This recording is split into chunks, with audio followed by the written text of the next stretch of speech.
अवधूत चिंतन श्री गुरुदेव दत्त। श्री स्वामी समर्थ महाराज की जय। छांदोग्य उपनिषद आपलं पूर्ण झालेलं आहे. जवळजवळ 76 प्रवचन झाले आणि तो विषय संपल्यानंतर आता आजपासून नवीन उपनिषद सुरू करत आहे. आणि ते नवीन उपनिषद जे आहे ते बृहद आरण्यक उपनिषद असं आहे. आणि ते सुद्धा तेवढंच मोठं आहे जेवढं छांदोग्य उपनिषदाचं आपण हे केलं आहे तेवढंच ते आहे. उपनिषद विस्ताराने आहे. हं? आणि त्याचं त्या बृहदारण्यक जो नाव त्याला जे दिलेलं आहे त्याच्यामध्ये बृहत हा जो शब्द आहे ते बृहत म्हणजे जे सर्व व्याप्त आहे, जे सगळ्याला व्याप्त करणारं ज्ञान जे आहे ते ह्याच्यामध्ये आहे. आणि आरण्यक हा दुसरा शब्द आहे. तर आरण्यक म्हणजे हे जे वेदाच्या संदर्भातले जे काही ज्ञानाचं कांड आहे ते उपनिषद ह्या उपनिषद, आरण्यक आणि ब्राह्मण असे 3 ग्रंथ सांगितले. तेव्हा हे ज्ञानाचे सर्व ग्रंथ जे आहेत ते आणि ब्राह्मण आणि आरण्यक हे उपनिषदामध्येच येतात. आणि हे आरण्यक म्हणजे कसं आहे की ते सर्व प्रकारची अनेक विषयाची ज्याच्यामध्ये व्याप्ती आहे म्हणून ते बृहद आहे. तेव्हा आरण्यक म्हणजे जे वनामध्ये जाऊन ऋषीमुनी ज्याचं मनन करतात आणि वेदामधल्या ज्ञानाचा जे भाग आहे तो त्याच्यावर त्यांचं विवेचन चिंतन होतं, तर त्याला आपण आरण्यक असं म्हणतो. अरण्य या शब्दापासून आरण्यक शब्द झाला. आणि बृहद आरण्यक म्हणजे जे ज्या अरण्यकातून व्याप्त असं ज्ञान आहे, उपासना आहे, भक्ती आहे, तर ते बृहदारण्यक असं हे बृहदारण्यक उपनिषद आहे. तेव्हा याची आपण सुरुवात करू. हे सर्व उपनिषद ग्रंथ हे तर तत्वज्ञानाचे हे आधी स्रोत आहे, म्हणजे स्रोत आहे. कारण हे जे तत्वज्ञानाची मुळातूनच जी उपलब्धी झाली ती उपलब्धीच ही या उपनिषदातून झाली. आणि म्हणून उपनिषद ग्रंथ हे अत्यंत पुराणे आणि अत्यंत हे मूळ ज्ञानाला दाखवणारे आहेत. आणि त्यामुळे सर्व ज्ञानाचा जो आरंभ आहे तो या उपनिषदापासूनच झाला. आणि त्यानंतर पुढे त्याचं विविध वाङ्मयाच्या रूपामध्ये त्याचा विकास झाला. म्हणजे पुढे जे आहेत त्याच्यावर अनेक ग्रंथ लिहिले, जसे ब्रह्मसूत्र आहे किंवा त्याच्यामध्ये जे विभिन्न प्रकारचे जे टीका असलेले जे ग्रंथ आहेत, ते सर्व जे ग्रंथ आहेत त्याचा मूळ जो स्रोत आहे तो मूळ स्रोत जो आहे तो हा उपनिषद आहे. आणि म्हणून उपनिषदापासून प्रारंभ होऊन ते सर्व सागरा इतक्या विशाल वाङ्मयामध्ये ते त्याचं रूपांतरित होऊन त्या ज्ञानाचा विकास झाला. आणि मग या ज्ञानगंगेच्या रूपात या सर्व जीवमाता ह्या संसाराच्या तापापासून त्यांचं शमन कसं होईल त्या तापाचं ते या उपनिषदात दिलेलं आहे. म्हणून आधिदैविक, आधिभौतिक आणि आध्यात्मिक हे तिन्ही तापाचं शमन करायचं असेल तर उपनिषदासारख्या या ग्रंथसंग्रहाचा हा अभ्यास करावा. आणि आपण तेच करत आहोत. 10 उपनिषद आपण संपवले. जवळजवळ माझ्या कल्पनेप्रमाणे 2-1 वर्षापूर्वीपासून आपण 2-2.5 वर्ष झाले असतील तर ते आपण उपनिषद सुरू केले. आणि ह्या उपनिषदामध्ये आपण पाहिलं की त्याचा गाभा हा ज्ञान आहे, म्हणजे आत्मज्ञान, ब्रह्मज्ञान हा त्याचा मुख्य विषय आहे. आणि त्या विषयाचं एकदा आकलन झालं आणि ते आकलन होऊन त्याचं जेव्हा आचरण झालं तेव्हा मनुष्य त्रिविध तापाचं त्याचं शमन होतं. आणि तो स्वानंदामध्ये जातो, त्याला आत्मस्थिती प्राप्त होते, ही ब्रह्मस्थिती प्राप्त होते. आणि त्या ब्रह्मस्थितीमध्ये कुठल्याही प्रकारचा संसाराचा ताप त्याला स्पर्श करत नाही. ही त्याच्यातली फार विशेष गोष्ट आहे. म्हणून ही विकसित झालेल्या ह्या उपनिषदातून ही ज्ञानगंगा आपल्याला प्राप्त होते. आणि या ज्ञानगंगेपासून या सर्व जीवांना ही सर्व त्रिविध तापापासून त्याचं शमन होतं. असं या उपनिषदाचं वैशिष्ट्य आहे. आता हे बृहदारण्यक उपनिषद जे आपण आता सुरू करणार आहोत तर ते उपनिषद ते ही यजुर्वेदाचा हा काण्व शाखेचा आणि वाजसनेय ब्राह्मणाच्या अंतर्गत येतो. ज्याचा संदर्भ दिलेला आहे की हे बृहदारण्यक उपनिषद कोणत्या संदर्भामध्ये आलेलं आहे, तर हे मुळातून यजुर्वेदातून आलेलं आहे. आणि यजुर्वेदामध्ये अनेक शाखा आहेत. त्यामध्ये जी काण्व शाखा आहे तर काण्व शाखेमध्ये वाजसनेय ब्राह्मण जे ग्रंथ आहे तर वाजसनेय हे त्या यजुर्वेदाचं वैशिष्ट्य आहे. म्हणजे वाजसनेय ह्या शब्दाचा अर्थ ह्या घोड्यावर बसून आलेल्या त्या सूर्याला हे त्यांनी प्रसन्न करून घेतलं आणि त्यांनी हे संबंध यजुर्वेद जो आहे तो याज्ञवल्क्य ऋषींना सांगितला आणि तो शुक्ल यजुर्वेद हा त्याच्यातून बाहेर आला आणि त्यात मग अनेक शाखा झाल्या आणि त्यातली ही काण्व शाखेचं जे वाजसनीय ब्राह्मण ग्रंथ आहे त्याच्या अंतर्गत हा बृहदारण्यक उपनिषद आहे. तेव्हा हा आपल्याला संदर्भ समजणं आवश्यक आहे की यजुर्वेदाच्या अंतर्गत आहे, काण्व शाखेच्या अंतर्गत आहे आणि वाजसनीय या ब्राह्मण ग्रंथाच्या अंतर्गत आहे. तेव्हा अन्य उपनिषदाच्या तुलनेत हे उपनिषद फार विशाल विस्तृत आणि खूप अधिक विस्तारलेले आहे.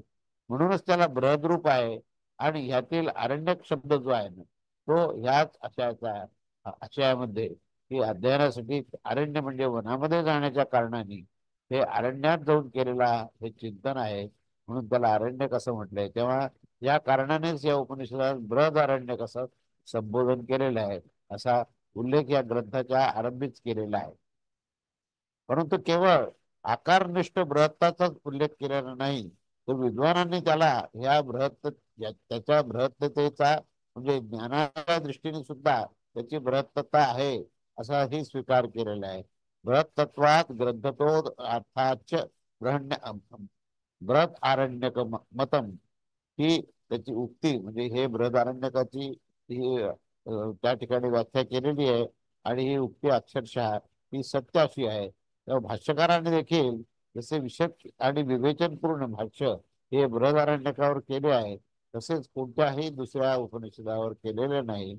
भाष्यकारांना ह्याच्यामध्ये अतिशय रस निर्माण झाला की एवढी ही ज्ञानाने भरलेली हे जे काही बृहदारण्यक आहे आणि हे हा जो ग्रंथ आहे त्याच्यावर अध्ययन करावं अशी इच्छा झाली आणि अध्ययन करून त्यांनी त्याच्यावर भाष्य पण केलं. म्हणून अनेक विद्वानांनी ते विवेचनपूर्ण आणि विशद असं भाष्य त्या बृहदारण्यकावर केलेलं आहे आणि इतकं केलेलं आहे की इतर कोणत्याही उपनिषदावर अशा प्रकारचं भाष्य केलेलं नाही. उपनिषदावर भाष्यामध्ये देखील या सर्वोत्कृष्ट कृती म्हणू शकतो कारण हे भाष्य म्हणजे ज्ञानाचं अंतिम स्थिती आहे.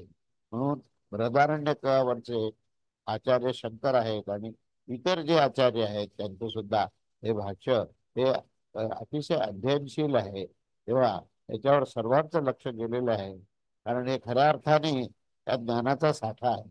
तेव्हा अशा प्रकारे या सामान्य दृष्टीने विचार केला असता संक्षेपात याच्या काही प्रसंगाचे दर्शन घडवण्याचा आपण आता प्रयत्न करत आहोत की ह्याच्यामध्ये काय काय प्रसंग आहेत, कोणत्या कोणत्या आख्यायिका आहेत आणि कोणत्या कोणत्या आख्यायिकेच्या निमित्ताने हे तिथे तत्वज्ञान सांगितले आहे. त्याचा आपण थोडासा सुरुवातीला हा उपक्रम म्हणून आपण त्याचा आढावा घेत आहोत. आता ग्रंथाच्या आरंभामध्ये एक सुरुवातीला अश्वमेध ब्राह्मण आहे म्हणजे ब्राह्मण ग्रंथापैकी अश्वमेध हा एक ब्राह्मण ग्रंथाचा एक प्रकार आहे आणि या अश्वमेध ब्राह्मणाचं पूर्ण विवेचन हे अगदी प्रथम अध्यायापासून या प्रथम ग्रंथा म्हणजे अध्यायाचा प्रारंभच हा अश्वमेध ब्राह्मणाने केला आहे आणि यामध्ये हे यज्ञीय जो अश्व असतो तो यज्ञीय अश्वाच्या अवयवामध्ये हे विराटाच्या अवयवाच्या दृष्टीने विधान केलं आहे. म्हणजे आपल्याला माहित असेल की अश्वमेध यज्ञामध्ये हा अश्व असतो. अश्व म्हणजे घोडा आणि तो घोडा जो आहे तो त्या सर्व ठिकाणी फिरवून नंतर त्या घोड्याचं समर्पण जे आहे त्या अग्नीमध्ये होतं. तर तो अश्व काय आहे तर इथे यज्ञीय अश्व म्हटलेलं आहे. तर हे यज्ञीय अश्व जो आहे तो त्याचे जे अवयव आहेत ते विराटाचे म्हणजे विराट पुरुषाचे जे अवयव आहेत तर ते अवयव तिथे कल्पना केलेली आहे की या अश्वामध्ये ते सर्व अवयव आहेत आणि म्हणून त्या दृष्टीने ह्याला अश्वमेध ब्राह्मण हे ह्याचं अध्ययन करताना त्या विराट पुरुषाच्या रूपात असलेला जो अश्व आहे त्याच्या अवयवाचा या ठिकाणी विचार केलेला आहे. म्हणजे थोडक्यात म्हणजे अश्वमेध जो यज्ञीय अश्वमेध ब्राह्मण जो आहे तो यज्ञ कार्यामध्ये विराटाचा विचार केलेला आहे. विराट पुरुष म्हणजेच या परमेश्वराची सर्व सर्व व्याप्त असा जो आविष्कार आहे त्याला विराट पुरुष असं म्हणतंय आणि त्या विराट पुरुषाचीच कल्पना करून त्याचे अवयव सहित तो विराट पुरुष म्हणजेच तो अश्व आहे. अश्वमेधाचा यज्ञामध्ये असलेला तो अश्व आहे आणि म्हणून त्या अश्वाच्या अवयवामध्ये कल्पना ही विराटाच्या अवयवाच्या दृष्टीने केलेली आहे. आणि त्याचं हे विधान आहे. त्याच्या थोडे पुढे गेल्यानंतर प्रजापतीचे पुत्र जे आहेत, ते प्रजापतीचे पुत्र कोण कोण आहेत? प्रजापती म्हणजे हा कश्यप प्रजापतीची कल्पना आहे इथे. ती प्रजापती जे अनेक प्रजापती आहेत त्यातल्या कश्यप प्रजापतीचे जे पुत्र आहेत ते कोण कोण आहेत? तर देव आणि असुर. म्हणजे दितीपासून दैत्य झाले आणि आदित्यापासून आदित्य इत्यादी देव झाले. म्हणून आदिती आणि दिती हे तिचे त्या कश्यपाचे दोन राण्या होत्या. आणि त्याच्यामध्ये दितीपासून जे जन्म झाला तो सगळ्या असुरांचा जन्म झाला. आणि आदितीपासून ज्या ज्या पुत्रांचा जन्म झाला ते सर्व देवगण ठरले. असे या कश्यप ऋषीचे जे देव आणि असुररूपी जे पुत्र आहेत हे त्याच्यापासून निर्माण झाले. त्या सर्वांचं वर्णन या ठिकाणी याच्यामध्ये केलेलं आहे. आणि इंद्रियाच्या दैवी आणि असुरी वृत्ती म्हणजेच देव आणि असुर रूपाने देखील त्याला मानता येतं. म्हणजे इथे केवळ प्रत्यक्ष पुत्र रूपातच नाही, तर मनुष्याच्या मध्ये असलेले दैवी वृत्ती आणि असुरी वृत्ती यांना सुद्धा त्या कश्यपाचे जे पुत्र आहेत त्या पुत्रा समान मानलेलं आहे. आणि ह्यांना या असुर रूपाने देखील त्या असुरी वृत्तीला त्या राक्षसाप्रमाणे असुराप्रमाणे मानले आहे. तेव्हा इंद्रिय जे आहेत हे कसे असतात तर ते स्वभावतःच बहिर्मुख असतात. कारण इंद्रियांना जगतामध्ये करत आपल्या विषयाची प्राप्ती करायची, विषयाचं सेवन करायचं, म्हणून त्याचं भ्रमण जे आहे हे बहिर्मुख असतं. आणि म्हणून त्या बहिर्मुख फिरणाऱ्या इंद्रियामध्ये ही आसुरी वृत्ती ही असू शकते असं सांगितलंय. पुढे परांची स्वानी व्यतृणत स्वयंभू. त्यामुळे सामान्यतः हा वैषयिक किंवा आसुरी वृत्ती देखील याची प्रधानता ही या इंद्रियाच्या माध्यमातून अभिव्यक्त होत असते. आणि त्यापासूनच असुरांना हे असं म्हटलंय की कारण इंद्रिय प्रधान हे सर्व लोक आहेत. जे अगदी स्वर्गामध्ये जरी तुम्ही विचार केला तरी त्यांचं सुद्धा इंद्रियाच्या पासून ही विषय प्राप्ती होऊन त्याला ती तृप्ती मिळवण्याचा प्रयत्न आहे. आणि म्हणून त्याला अतिशय जास्त महत्व दिलेलं असल्यामुळे त्या इंद्रियापासूनच ही असुरांना आपण मानलेलं आहे. म्हणून असुरांना ज्येष्ठ मानलंय आणि त्या तुलनेत देवांना कनिष्ठ मानलंय. म्हणजे देवांची वृत्ती ही सत्वगुण प्रधान आहे आणि असुरांची ही तमोगुण प्रधान आहे. पण तमोगुणाचंच आधिक्य सगळीकडे आढळत असल्यामुळे त्याने असुरांनाच ज्येष्ठ ज्येष्ठ मानलंय, कारण त्याचं प्रमाण अधिक आहे. आणि त्या तुलनेने सत्वगुण प्रधान जी प्रजा आहे ती फार अल्प असल्यामुळे त्याला कनिष्ठ असं म्हटलंय. तेव्हा पुण्य आणि पाप ह्या दोन्हीच्या संस्काराबद्दल हे इथे या आसुरी जे या ठिकाणी इथे दैवी वृत्ती ही पुण्याच्या संदर्भात वापरली आहे आणि पापवृत्ती जी आहे ती असुराच्या संदर्भात वापरलेली आहे. तेव्हा या सर्व देवतांपैकी प्रत्येकाने आपल्या आपल्या कर्माद्वारे हे दैवी वृत्तीच्या प्रबलतेसाठी त्यांनी ही सर्व निर्मिती केली आहे. परंतु त्या कर्माचं जे कल्याणमय फल आहे ते ज्यांनी ज्यांनी जशा प्रकारचं कार्य केलंय त्यांनाच ते भोगावं लागतं. प्रत्येक जीव जो आहे तो भोक्तृत्व भावाने जेव्हा म्हणजे कर्तृत्व भावाने कर्म करतो आणि त्या कर्माचंच फळ म्हणजे त्याला जे भोग भोगावे लागतात ते भोग हे इतरांना कोणालाही भोगावे लागत नाही. तर त्या जीवाने ते कर्म केलंय त्यालाच ते भोगावे लागतात. आणि मग त्याची इच्छा ही त्याचं कारणीभूत आहे आणि त्याचा स्वार्थ देखील त्याला त्याचं हे कारणीभूत आहे. आता ऋत्विक जे आहे ते ऋत्विकाचा धर्म काय आहे? जे काही क्रिया केली जाते त्याचे फल जे आहे ते यजमानांना देणे. कारण ऋत्विक म्हणजे यज्ञकर्म करणारा पुरोहित आहे. आणि यज्ञकर्म करणाऱ्या पुरोहितांनी जे काही यज्ञ करायचा आहे तो यजमानांनी तो यज्ञ करण्याकरता त्यांना सांगितलंय की तुम्ही इथे या आणि आमच्याकरता आमच्या भल्याकरता आमच्या पुढे गती उत्तम मिळावी, स्वर्गलोक मिळावा वगैरे वगैरे अशा प्रकारचे जे काही त्यांना आपल्या अनेक प्रकारच्या इच्छा तृप्त करण्याकरता हे ऋत्विकाला बोलवतात. कारण ऋत्विक ह्यांना वेदाच्या मंत्राचं ज्ञान असतं. पण ऋत्विक जेव्हा हे काम कर्म करतो तेव्हा ऋत्विकाचं हा कर्तव्य आहे, हे त्याचा हा धर्म आहे की जे काही ते इथे यज्ञकर्म जे करतात त्या सर्व यज्ञकर्मामध्ये त्याचं जे फळ आहे ते यजमानांनाच मिळावं. म्हणजे ज्यांनी हे ज्यांनी ज्यांच्या म्हणजे फलप्राप्ती करता हा जो यज्ञ झालेला आहे तर त्यांनाच ते फल मिळावं असं म्हटलेलं आहे. तेव्हा हा फक्त यजमानांनाच ते फल मिळावं हा सुद्धा विचार जो आहे तो सुद्धा स्वार्थी आहे. आणि यज्ञ कर्म जे आहे हे जगत कल्याणाकरता असलं पाहिजे.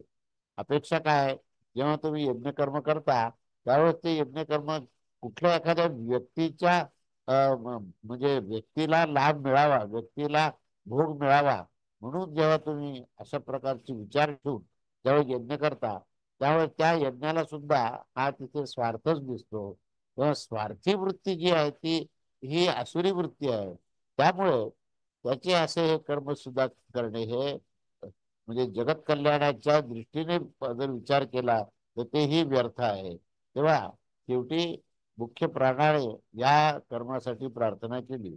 तो मुख्य प्राण आहे, त्याचं काय आता भूमिका आहे ते बघा. त्याने मुख्य प्राणाने अशा या कर्मासाठी प्रार्थना केली आणि मग ह्या दोन प्रकारच्या वृत्तीचे उत्कर्ष आणि अपकर्ष होत राहतात. ते होत गेले कारण मुख्य प्राणाने सर्वांचं भलं व्हावं, जगताचं कल्याण व्हावं अशा प्रकारच्या या संकल्पाने त्यांनी हे कार्य करण्याकरता उद्युक्त केलं. आणि त्यामुळे हे अनेक प्रकारच्या लोकांचा त्याच्यामध्ये उत्कर्ष होतो. तेव्हा जगत कल्याणाच्या भूमिकेने कर्तव्य करण्याकरता हे प्राण जे आहे प्रमुख प्राण जो आहे तोच त्याला कारणीभूत आहे. आणि त्यामुळे त्या प्राणाच्या निमित्तानेच हे सर्व जे जगत कल्याणाचं कार्य होत असतं. आणि म्हणून वृत्तीमध्येच काहींचा उत्कर्ष होतो तर काहींचा अपकर्ष होतो. तेव्हा शास्त्रविध कर्म जे आहे आणि उपासना ही दैवी वृत्तीचा उत्कर्ष करणारी असते. आणि शास्त्राला सोडून जे स्वैराचाराने स्वेच्छाचाराने केलेली जे काही कर्म असतं त्याच्यामध्ये कामनायुक्त कर्म आहे. तेव्हा ते काम्य कर्म जे आहे ते काम्य कर्म हे आसुरी वृत्तीचे बळ वाढून देत असते. तेव्हा एक वेळ देवतांनी या उद्गीताच्या द्वारे त्या आसुरी वृत्तीचा पराभव करण्याचा हा निश्चय केला. आता हा उद्गीत जो आहे तो एक यज्ञकर्माचा अंग आहे. त्याच्याद्वारे त्या आसुरी वृत्तींना दाबण्याचा प्रयत्न केला. तेव्हा त्यांनी वाक, प्राण, चक्षु, श्रोत्र आणि वाक याच्या अभिमानी ज्या देवता आहेत त्या आपले उद्गार त्या देवतांसाठी त्याने आपले उद्गार करायला सुरुवात केली. आणि त्याच्यामध्ये प्राण परम उदार आणि सर्वथा अनासक्त असतो. तेव्हा तो कोणत्याही विषयात स्वतः भोगत नसतो. म्हणजे प्राण तत्वाचं वैशिष्ट्य काय आहे तर तो निस्वार्थपणे त्या कार्याला ऊर्जा देत असतो. त्याला स्वतःचा असा काही स्वार्थ नसतो म्हणून तो अनासक्त असतो. आणि तो कोणत्याही विषयाचा भोग हा प्राण भोगतच नसतो. परंतु त्या प्राणाच्याच कृपेने हे सर्व इंद्रिय हे आपल्या विषयात भोगत असतात. ही वस्तुस्थिती आहे. सर्व जगतामध्ये त्यांचं भ्रमण होत असतं आणि अनेक विषय प्राप्तीची त्यांची इच्छा असते. तर त्याच्या पाठीमागे हेंचं जे भ्रमण आहे आणि हिंची जी सगळी जी क्रिया आहे इंद्रियांची ती क्रिया करण्याकरता तिथे अंततः प्राणतत्वच त्याला प्रमुख जे आहे ते ऊर्जा देणारं तत्व आहे. म्हणून प्राणतत्वाला हे फार महत्व आहे. प्राणतत्वामुळेच हे सर्व कर्म घडतं. सर्व सर्व प्रकारचं जे ऋत्विक जो यज्ञ करतो त्या ऋत्विकाचं सुद्धा ऊर्जा जी आहे ती त्या प्राणतत्वामुळेच आहे. आणि म्हणून प्राणतत्व जे आहे स्वतः निस्वार्थ राहून ही इंद्रियांना ऊर्जा देते आणि इंद्रियाला त्या विषयाचा भोग प्राप्त करण्याची ही शक्ती देते. तेव्हा सर्व इंद्रिय सुद्धा हे जेव्हा निद्रा करत असतात तेव्हा त्या इंद्रिय हे निद्राही करतात आणि जागृतही होत असतात. परंतु इंद्रियांच्या तुलनेमध्ये आपण जर प्राणाचा विचार केला तर प्राण जो आहे सर्वदा सजग राहत असतो. त्यामुळे त्याचे उद्गार केल्यावर असुरांचा डाव जो आहे तो अगदी निष्प्रभ होतो. म्हणजे प्राणाचा तुम्ही यथायोग्य विनियोग जर केला तर इंद्रिय सुद्धा हे आसुरी वृत्तीपासून परावृत्त होऊ शकतात. म्हणून या ठिकाणी प्राणाचं महत्व सांगतात की असुरांनी सुद्धा छद्मीपणाने चातुर्याने काही देवांचं नुकसान करण्याचा प्रयत्न केला तरी तिथे जर प्राणायाम जर तुम्ही करत असाल तर तो प्राण जो आहे तो तुम्हाला योग्य मार्गाला आणेल आणि मग तो असुराचा जो डाव असतो तो त्या ठिकाणी निष्प्रभ केला जातो व देवतांचा विजय केला जातो. या मध्ये ह्या बृहदारण्यकेमध्ये श्रुती हेच दाखवत आहे की पापवृत्तीचे मूळ जे आहे ते वस्तुतः स्वार्थच आहे. आणि जोपर्यंत हृदयामध्ये स्वार्थाचा अल्पसा देखील अंश असेल तोपर्यंत जीव जो आहे तो भोगासक्ती रूप पापमय बंधनापासून तो मुक्त होऊच शकत नाही. आणि ज्याने या स्वार्थाचा सर्वथा त्याग करून दिला आहे त्याच्यावर हे संसाराचे कोणतेही प्रलोभनाचा हा प्रभाव पडू शकत नाही. त्यामुळे हे वर्णन सर्व या पहिल्या अध्यायामध्ये केलेले आहे. आता त्यानंतर द्वितीय अध्यायाच्या आरंभी हे द्रुत बाला की गार्ग्य आणि अजात शत्रू, हा गार्ग्य आणि अजात शत्रू यांचा दुसऱ्या अध्यायाच्या आरंभी हा संवाद दिलेला आहे. तेव्हा काशीराज अजातशत्रू हा काशीचा राजा होता. म्हणून हा काशीराज अजातशत्रू हा फार मोठा हा तत्वज्ञानी होता. आणि गार्गे जे आहेत हे दृप्त म्हणजे जरी त्यांना ज्ञान असलं तरी त्यांच्यावर थोडी अहंकाराची बाजू होते म्हणून ते ज्ञानाभिमानी होते. आणि जेव्हा त्या अजातशत्रूला त्या गार्गे मुनी भेटले आणि त्याला सांगितलं की तुम्हास मी स्वतः हे ब्रह्मतत्वाचा उपदेश करणार आहे, त्यावर राजाने त्याला त्याच क्षणी 1 सहस्त्र सुवर्णमुद्रा त्या भेट दिल्या. म्हणजे तो राजा जो आहे अजातशत्रू राजा जो आहे तो मुळातूनच स्वच्छ अंतःकरणाचा होता. आणि जेव्हा गार्गे मुनी आले आणि ते म्हणाले की मी तुला शुद्ध अंतःकरण तुला प्रदान करेल, त्यावेळेस त्याला इतका आनंद झाला. आणि त्यावेळेसचे जे राजे होते त्या राजांना या ब्राह्मणांबद्दल अतिशय आदर होता. त्यांनी 1 सहस्त्र अशा ज्या सुवर्णमुद्रा असतात त्या सुवर्णमुद्रा त्याला भेट दिल्या आणि त्याचं स्वागत केलं.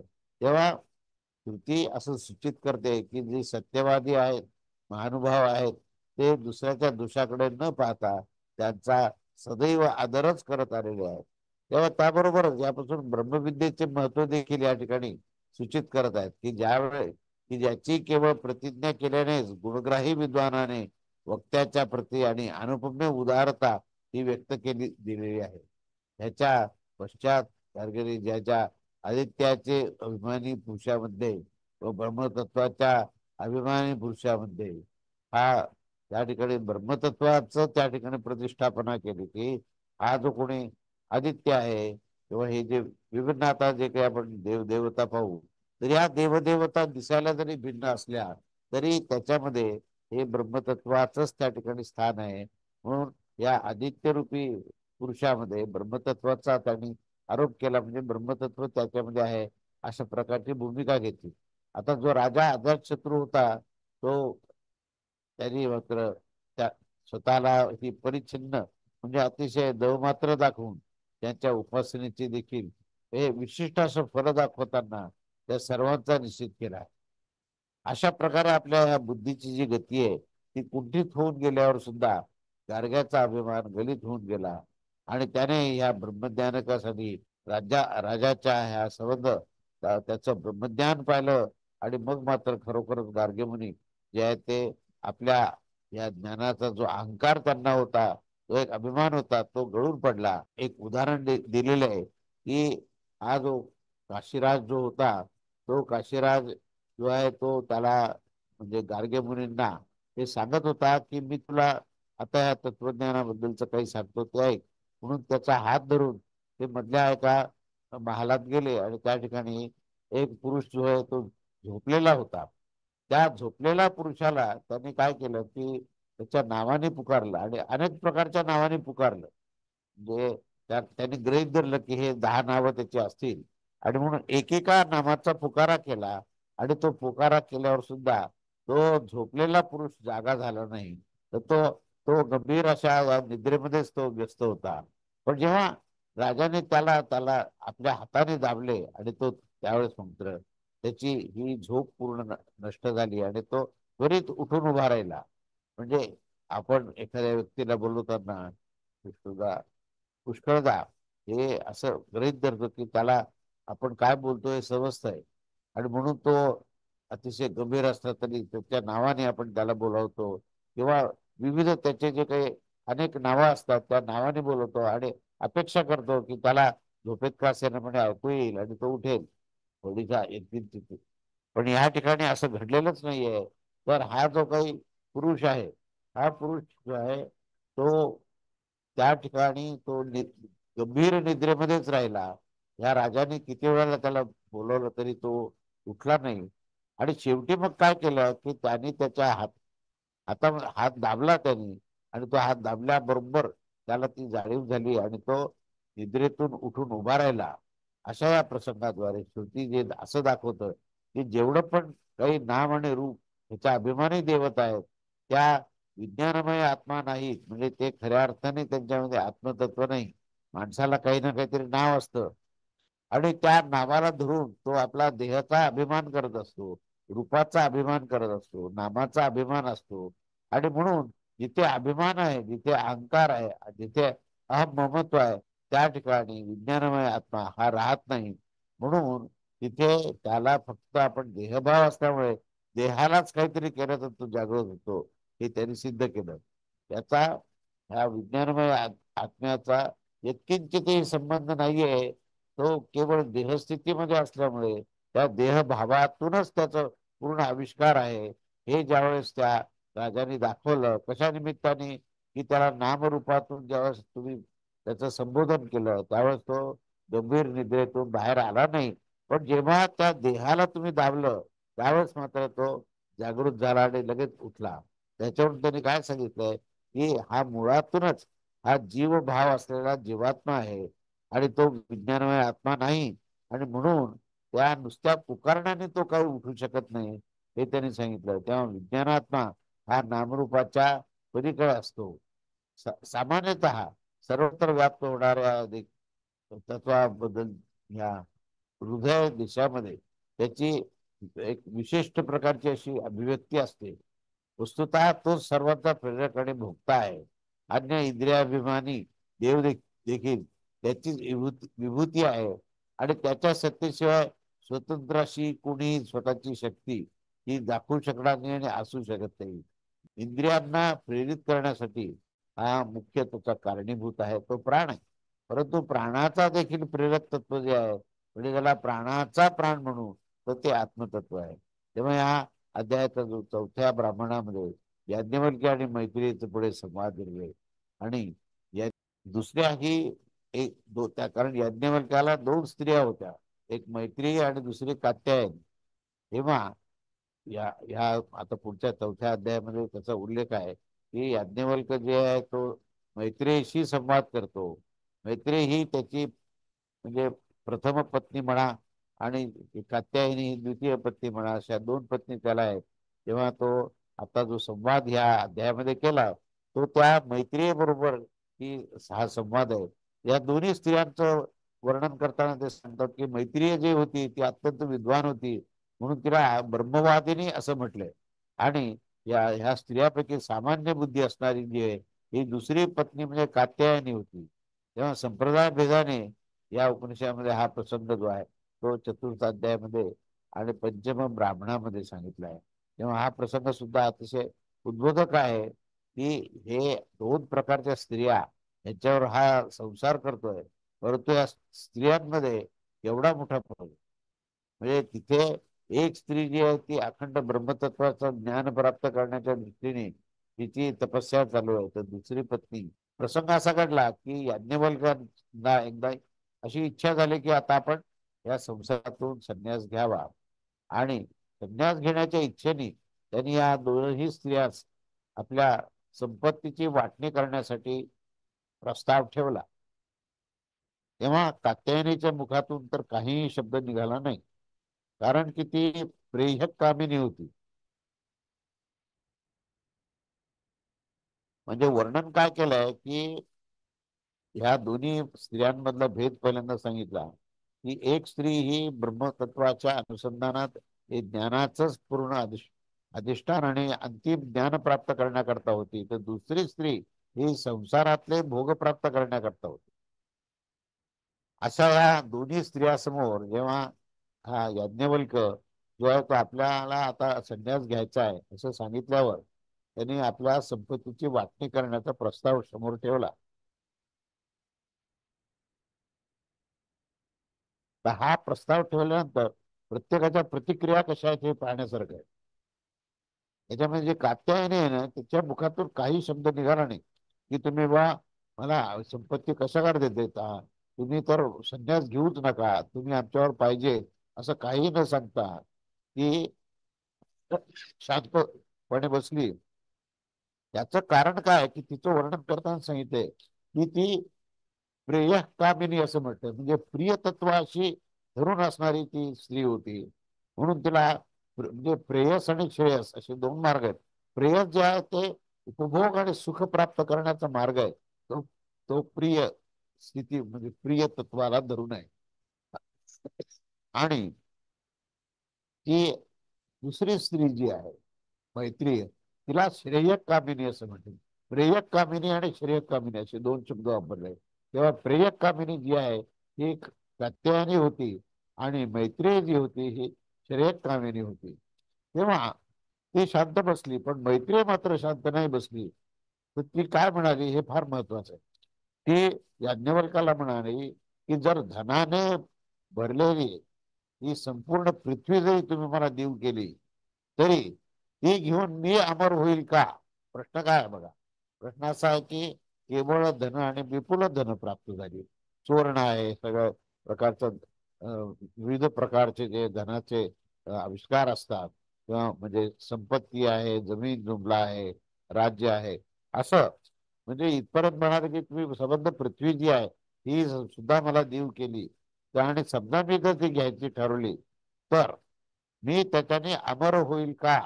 हा प्रश्न तुम्ही त्या मैत्रिणीने याज्ञवल्काला विचारला.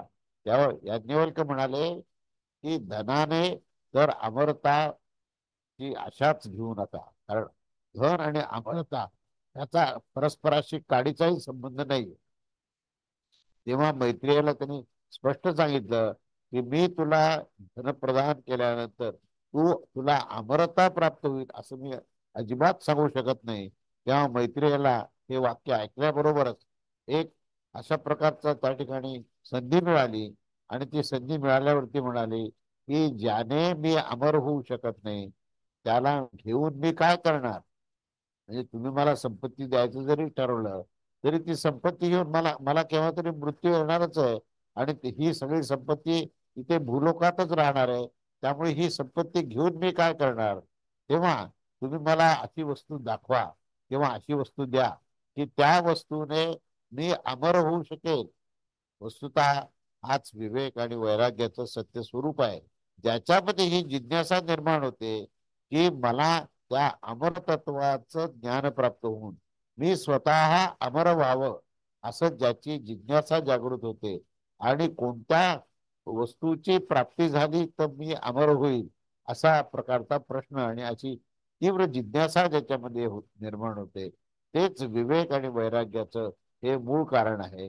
हे तेच विवेक आणि वैराग्याचे जे सत्य स्वरूप आहे ती या जिज्ञेसेमधून अभिव्यक्त होतं. ज्याच्या हृदयात अशी ही वृत्ती जागृत होत नसते तो कोणताही परमार्थ तत्वास ग्रहण करूच शकत नाही. मैत्रेयीची ही उत्कट जिज्ञासा पाहून भगवान यज्ञवल्क्याने तिला आता ब्रह्मज्ञानाचा उपदेश करण्याचं ठरवलं आणि त्यांनी ब्रह्म आणि आत्मा त्याच्यामध्ये अभेद्यतेचा उपदेश केलेला आहे.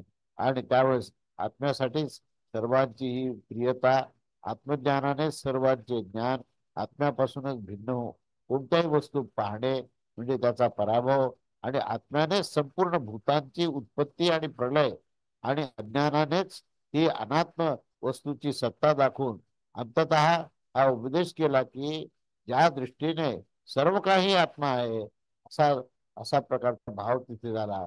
त्याच्यासाठी कर्ता, क्रिया आणि कारण या सर्वथा याचा तिन्हीचाही अभाव असतो. तिथे कुठल्याही प्रकारचं त्यातनं कर्म नसतं आणि फलाची अपेक्षा नसते. त्यामुळे त्याचा तो अभाव असतो आणि तेथे हे वास घेणे, मनन करणे, जाणून घेणे, क्रिया करणे इत्यादी काहीच होत नाही. आणि आत्मतत्व हे कोणाचेही ध्येय देखील होऊ शकत नाही. आता हे फार विलक्षण इथे विधान केले की आत्मतत्व हे ध्येय होऊ शकत नाही, कारण की सर्वांचा ज्ञाता तत्व आत्माच आहे आणि तो स्वयंच आहे. म्हणजे स्वतःच तो आत्मस्वरूप असल्यामुळे आत्मतत्वाला जाणून घेणे किंवा ते ज्ञेय आहे असं सुद्धा समजणं हे अपूर्ण आहे. असं त्याने सांगितलंय. त्यामुळे पुढे म्हणजे हाच विषय त्या ह्या अध्यायामध्ये परिपूर्णतेने सांगून आत्मतत्व काय आणि ब्रह्मतत्व काय हे त्या ठिकाणी सांगितलं. नंतर ह्याच्या पुढेच जे प्रकरण आहे ते मधु ब्राह्मणाचं आहे. आता मधु हा विषय खूप मोठा आहे. मधु हा अनेक प्रकारच्या जशा फुलांचा रस असून ते फुलांचं जे कार्य आहे आणि त्याच्यातून जो रस निर्माण होतो फुलाचा, तो त्या रसापासूनच हे मधु तयार होतो. आणि पुष्पाचं अस्तित्व हे मधु निर्मिती करण्याकरताच असते. मधु हेच त्याचं उपकार्य आहे आणि पुष्प जे आहेत हे उपकारक आहे. तेव्हा उपकार्य व उपकारक भावच त्या ब्राह्मणाचा मधु नावाने म्हटला जातो. त्यामुळे इथे असं दाखवलं आहे की पृथ्वी, जल, अग्नी, वायू, आकाश, सूर्य, चंद्रमा, विद्युत आणि दिशा इत्यादी सर्व पदार्थ जे आहेत ते त्या भूतांचेच कार्य आहे आणि भूत त्याचे कारण आहे. अशा प्रकारे त्यांचा परस्पर उपकार्य आणि उपकारक संबंध आले आहेत आणि या नात्याने ते एका दुसऱ्याचे मधु आहेत. हे तर ही झाली त्याची व्यावहारिक दृष्टी. परंतु परमार्थतः त्याचे अधिष्ठान काय आहे तर ते ज्योतिर्मय अमृतमय पुरुषच आहे.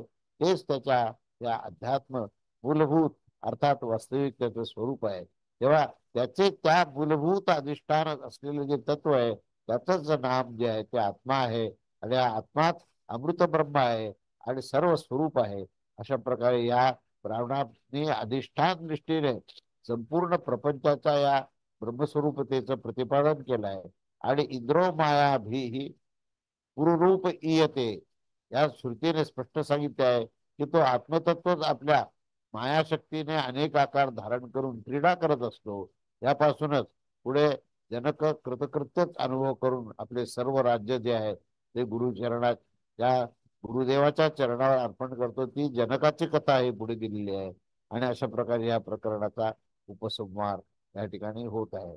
अशा या अध्यायामध्ये तिसऱ्या आणि चौथ्या ब्राह्मणामध्ये देखील जनक आणि याज्ञवल्क्य यांचा संवाद आहे तो अत्यंत महत्वाचा आहे या बृहदारण्यकामध्ये. की याज्ञवल्क्य आणि जनकामध्ये या ब्रह्मतत्वाबद्दलचं जे विवेचन करणारा जो संवाद आहे तो, जर यज्ञवल्क्य या संकल्पाने गेले होते की मी स्वतः जनकाला काही सांगणार नाही, परंतु प्रथम ते त्यांच्या इच्छेनुसार प्रश्न करण्यासंबंधी वर देऊन गेले होते, तेव्हा त्या वर दिल्यामुळे म्हणजे त्यांनी आधीच जनकाला सांगितलं की तू प्रश्न विचार आणि मी त्याचं उत्तर देईन.